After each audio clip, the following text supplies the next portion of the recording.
La composition du baccalauréat session de juin 2025 aura lieu du 2 au 8 juin prochain.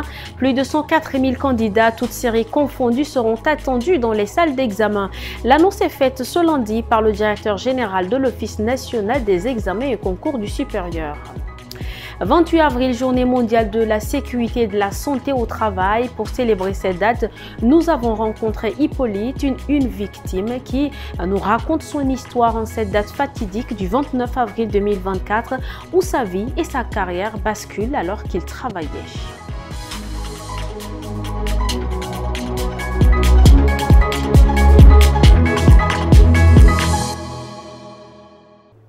Bonsoir et merci de nous rejoindre pour le 19h45. D'une longueur de 620 mètres, le pont sur le fleuve Logone, reliant Bangor au Tchad et Yagua au Cameroun, est officiellement ouvert ce 28 avril. Un projet régional d'intégration routière dans le bassin du lac Tchad, conduit sous l'égide de la coopération Tchad-Cameroun avec le soutien de l'Union européenne et de la Banque africaine de développement. Le coût total s'élève à 92 milliards de francs CFA, financé par les deux États tchadiens et camerounais, la BAD, l'Union européenne et plusieurs autres partenaires. Lancé en février 2020 pour une durée initiale de 36 mois, ce projet vise à renforcer les liens entre les deux pays, à dynamiser les échanges commerciaux et à stimuler le développement socio-économique de la région. Un pas de plus vers la réduction de l'isolement géographique et la consolidation de la coopération transfrontalière. Le calendrier du baccalauréat session de juin 2025 est dévoilé.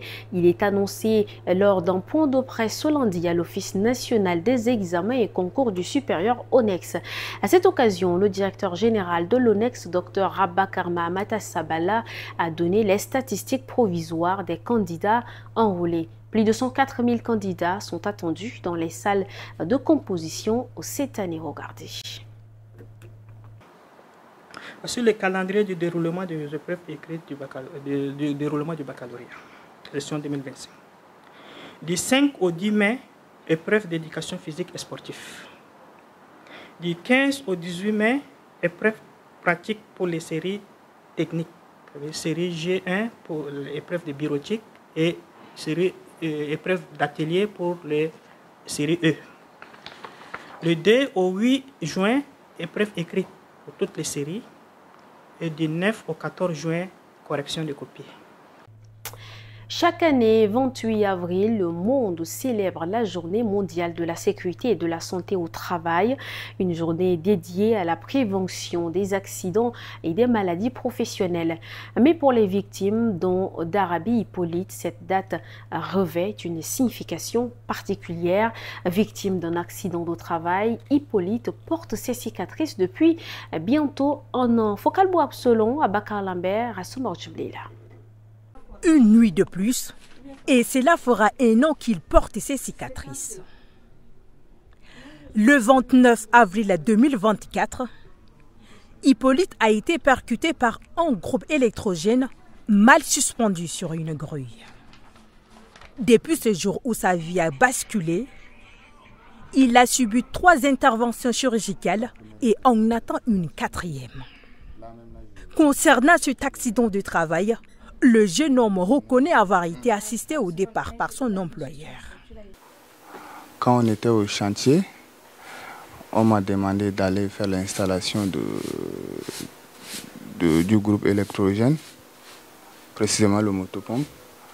On était parti et lorsque la machine voulait poser le groupe, c'est comme s'ils ont mal attaché le groupe et puis la machine a lâché le groupe, donc du haut là, le groupe est venu percuter mon rein et puis j'étais tombé. Le même jour là, le même instant, ils m'ont pris pour m'amener aux urgences. Et puis quelques instants plus tard, je n'arrivais pas à faire les urines. Je leur ai dit que j'ai envie de faire pipi, mais ça ne passe pas. Entre 2022 et 2024, plus de 600 cas d'accidents de travail et de maladies professionnelles ont été enregistrés selon la Caisse nationale des prévoyances sociales. Rassomor Djimleila, venons-en à l'actualité en bref. C'est une compilation d'Aimé Dolinassou. Le Vaticano, ce lundi 28 avril, que les cardinaux se réuniront en conclave secret à partir du 7 mai pour élire le nouveau pape. Ce conclave réunira 135 cardinaux électeurs. Depuis l'annonce du décès du pape François, les cardinaux se sont réunis pour la première fois ce lundi pour annoncer la date du conclave. Ils prendront alors part à une messe solennelle dans la basilique Saint-Pierre avant que les électeurs âgés de moins de 80 ans se réunissent dans la chapelle Sixtine pour un scrutin à huis clos pouvant durer plusieurs jours. Autre chose qu'Emi Seba, président de l'ONG Urgence panafricaniste, a fait son arrivée ce lundi 28 avril 2025 en N'Djamena. Il participera à la conférence dédiée à la lutte contre le franc CFA et à la dénonciation des accords coloniaux prévu le 3 mai au ministère des Affaires étrangères. Pour finir, ce lundi 28 avril 2025, le mouvement patriotique du salut, le MPS, a officiellement installé un comité scientifique chargé de concevoir un complexe comprenant une bibliothèque, un musée et une salle de conférence en N'Djamena. Mamad Béchir Cherif Daoussa, secrétaire général deuxième adjoint, a souligné l'importance de ce projet pour préserver l'histoire du parti et encadrer ses militants en accord avec les résolutions du 13e congrès extraordinaire. Le financement sera entièrement assuré par le président du MPS, le maréchal Mahamad Idriss Déby Itno, et le comité devra élaborer un plan de travail avec des objectifs clairs. Les amoureux des boissons traditionnelles ont de quoi faire revivre les souvenirs. La 3e édition du Festival des boissons locales Festball est lancée ce lundi à l'espace Talino Manou.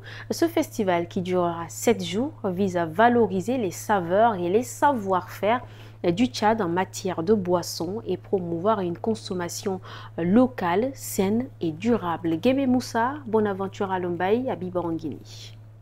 Placé sous les thèmes santé et vitalité, les bienfaits des boissons locales, le Festball a pour objectif de valoriser le savoir-faire des transformateurs de boissons locales, à accroître la visibilité du Tchad sur la scène internationale et à promouvoir une consommation locale, saine et durable. Ce festival est avant tout une célébration de notre richesse locale, de notre créativité et de notre capacité à transformer les fruits de notre terre en produits de qualité. Mahamad Moussa Adoum, représentant du directeur général d'Ertel, salue et encourage cette initiative. C'est aussi de voir comment accompagner ces start-upers qui vont présenter les boissons pendant le festival. Et je pense que comme le festival de boissons locales entre dans le cadre de la responsabilité sociétale de l'entreprise de Ertel Tchad, nous allons toujours vous accompagner. Pendant 7 jours, le festival sera rythmé par plusieurs activités. Une marche sportive, une campagne gratuite de dépistage pour sensibiliser aux maladies chroniques et encourager un mode de vie sain, et des ateliers pratiques sur la production, l'hygiène et la commercialisation des boissons locales.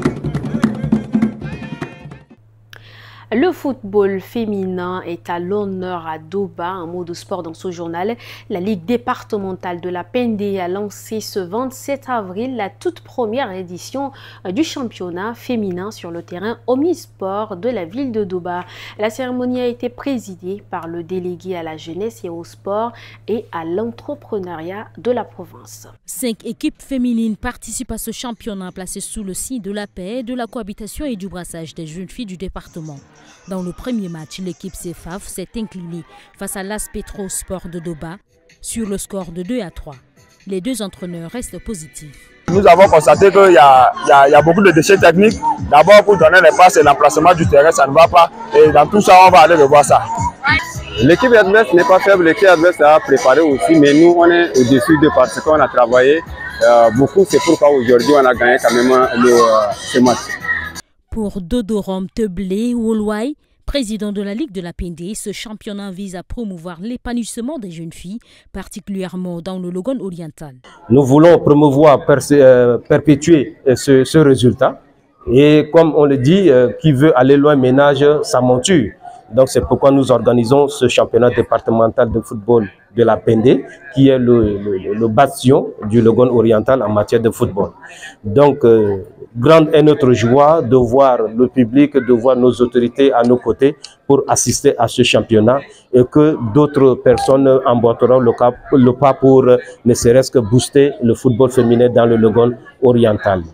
Le délégué Nidigoto Sévérin a appelé joueuses et supporters à respecter les valeurs du football, amitié, collaboration, pardon, tolérance et santé.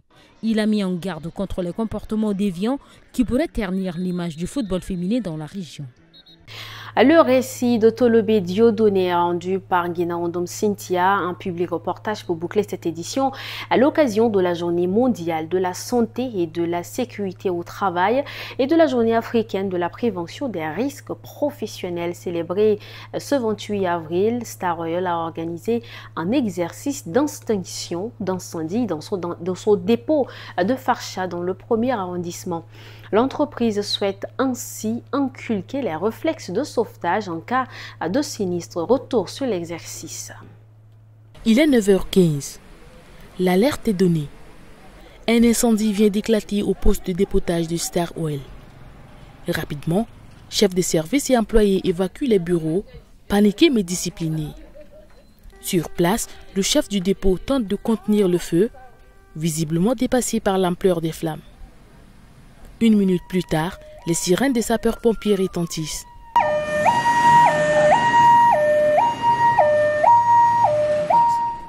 En quelques instants, les soldats du feu s'y déploient, maîtrisent l'incendie en 2 minutes chrono. Applaudissements. Le commandant des sapeurs-pompiers tire les enseignements de cet exercice. L'exercice de simulation, c'est un exercice qui est vraiment très important. C'est un exercice qui est crucial de se préparer au pur, de se familiariser. Que toutes les personnes, tous les occupants savent qu'en cas d'un grand incident, là où il faut aller, au temps opportun. Et comme je l'avais dit la dernière fois, il faut vraiment ouvrir, laisser une grande porte ici pour libérer tous les gens, les occupants de cette piste-là, d'accéder par ici. Satisfait, le directeur général du Star Oil, Sergine Moumartier, appelle à renforcer la collaboration avec les services de secours pour une meilleure maîtrise des équipements d'extinction. Il faut qu'on collabore, même en termes d'équipement, parce que tant que souvent dans certains pays même, les sociétés pétrolières aident les compagnies à avoir même de l'émulseur. Je ne suis pas sûr que vous avez des émulseurs chez vous, peut-être qu'on peut vous aider là-dessus. Donc je pense que la coopération doit continuer, ne pas s'arrêter à cette journée. Star Oil, spécialisée dans la distribution des produits pétroliers et d'énergie alternative, est présente au Sénégal, au Niger et au Tchad. Sur ce, nous bouclons cette édition. Merci à vous, chers téléspectateurs, de l'avoir suivi. Bon début de semaine à tous.